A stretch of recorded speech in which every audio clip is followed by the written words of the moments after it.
Welcome back ناظرین. آئیے دیکھتے ہیں کہ ڈارلنگ اور ڈپٹی ڈارلنگ حیدرآباد کی کس شخصیت سے کیا باتیں کر رہے ہیں.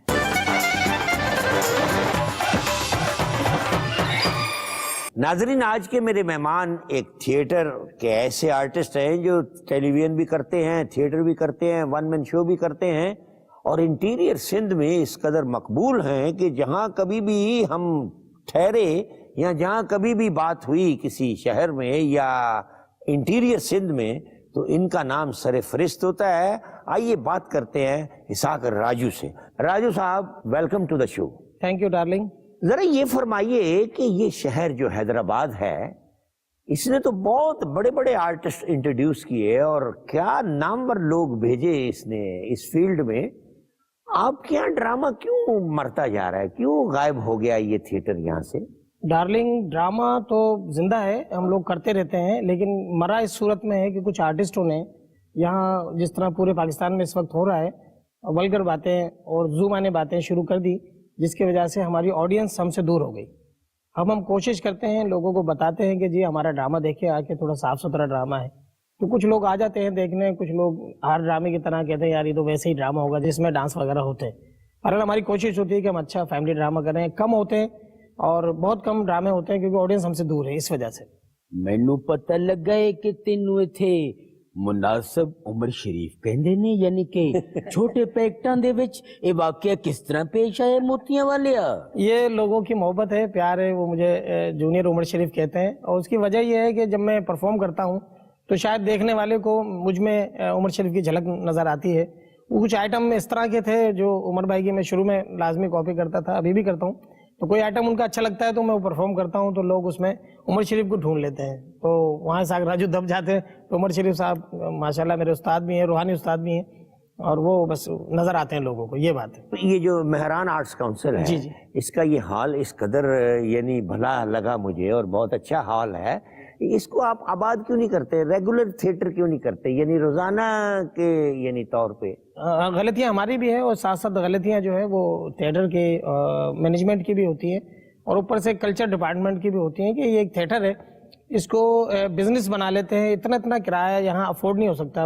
دوسرے شہروں میں تو ہوتا ہے کہ ٹکٹ مہنگا بکتا ہے، ہمارے یہاں اتنا مہنگا ٹکٹ نہیں ہے. ہم لوگ 100 200 500 روپے تک ٹکٹ بیچ سکتے ہیں، وہ بھی اپنی مطلب شورس پر. تو یہاں باقاعدہ ونڈو سے ٹکٹیں نہیں بکتی ہیں، جس کی وجہ سے ہمارا ڈرامہ باقاعدہ کمرشل نہیں ہے. بس ہم کوشش کرتے ہیں ڈرامہ ہو جاتا ہے.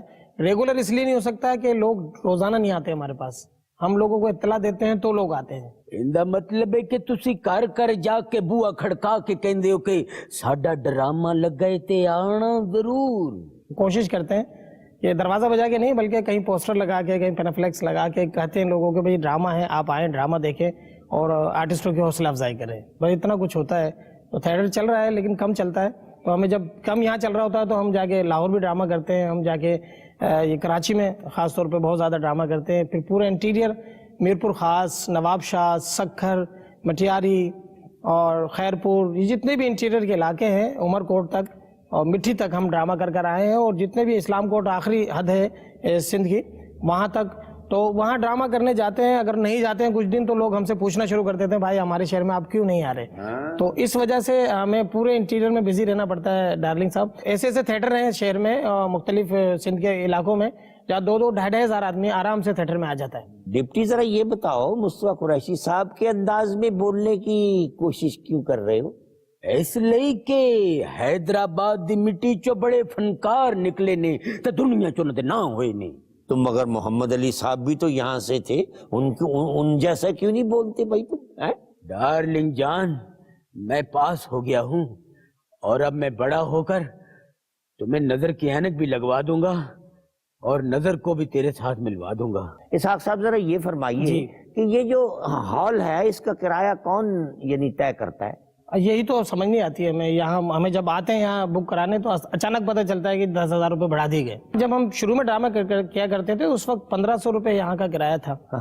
تو بہت آسانی سے ڈرامہ ہو جاتا تھا اور ہم ہفتے کرتے تھے. مہینوں میں ڈرامہ میں نے کیا ہے شہر میں، ریگولر ڈرامہ بھی کیا ہے.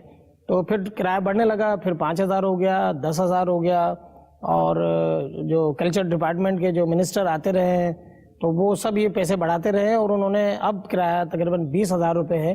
ਰਾਜੂ ਸਾਹਿਬ ਮੇਰਾ ਤੁਹਾਡੇ ਨਾਲ ਇੱਕ ਸਵਾਲ ਹੈ ਜੀ। ਕਿ ਪਾਕਿਸਤਾਨ ਦੇ ਕਾਮੇਡੀਅਨ ਸੁਪਰਸਟਾਰ ਸਾਰੇ ਹਸਾਨ ਵਾਲੇ ਹਮਸਾਇਆ ਮੁਲਕ ਕੇ ਜਾਂਦੇ ਨੇ ਤੇ ਆਪਣੀ ਕਾਮੇਡੀ ਵੇਚ ਕੇ ਆਉਂਦੇ ਨੇ, ਇਹ ਤੁਹਾਡੇ ਦਿਲ 'ਚ ਕਦੀ ਨਹੀਂ ਆਇਆ ਕਿ ਤੁਸੀਂ ਵੀ ਜਾ ਕੇ ਇੰਨੇ